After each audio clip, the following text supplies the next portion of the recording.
But you mentioned like, a big thing that you help people with is ensuring they have calls to action.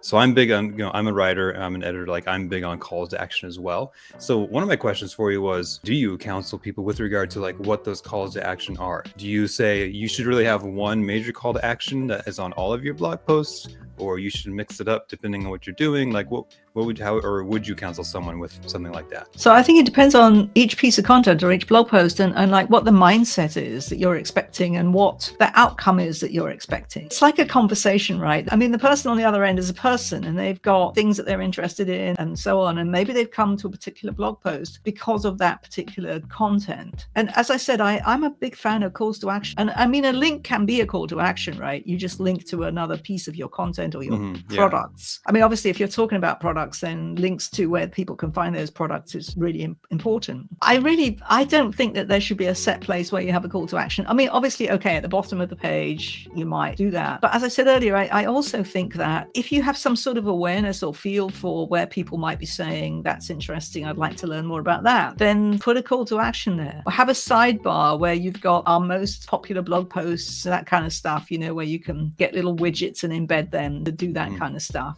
right? Just ways of keeping people engaged with your content. So it sounds to me like when you speak about call to action, you're and correct me if I'm wrong, it feels like you're being broad with that definition. That could be, I want to increase my retention rate. I want to get people to click on 2 or 3 links on my site. It doesn't have to, I want them to buy my thing. It could be some other goal that they might have. So yeah, I mean, as I said, the first conversation we would have would be what do you want to have? And so you at that point would have said, yes, I want X business, but I also want to increase my retention rate. I would like people to, on average, read more than one article or that kind of thing, right? So the point of a call to action is just to point people to what you want them to do next. Because as I said, in my experience, people won't necessarily figure that out, or they'll do something that wasn't necessarily what you want them to do. And people, it's amazing. One of the things that I know is that you can get so close to your own content that it is completely not clear to you what people do and don't see. I mean, okay, not a content site, but I can give you a business example. I recently had a client who decided to have a project of selling off all of last year's inventory, to have a sale that went,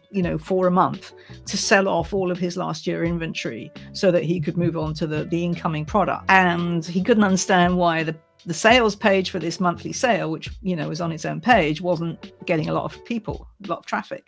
And I said, well, where's the link? So I come to the homepage and he said, look, the link's obvious. It's right there in the menu, in the navigation. And I said, yeah, but what if I don't click on that menu? What if I don't click on the right links in the navigation? The main content on the homepage was still his primary business. And the monthly sale was further down the page, below what you would see when you opened it up. So if A, I didn't click on the menu links, and B, I didn't scroll down the homepage, I would never have known about the sale. And I said to him, look, if this is your most important priority for this month, that sale should be front and center on the homepage, because people know what your regular business is and you can see that all over the site. But if you have this specific special one goal, you really want to put that in front of people. And he was saying, but the link is right there, you can see it. And that was the point.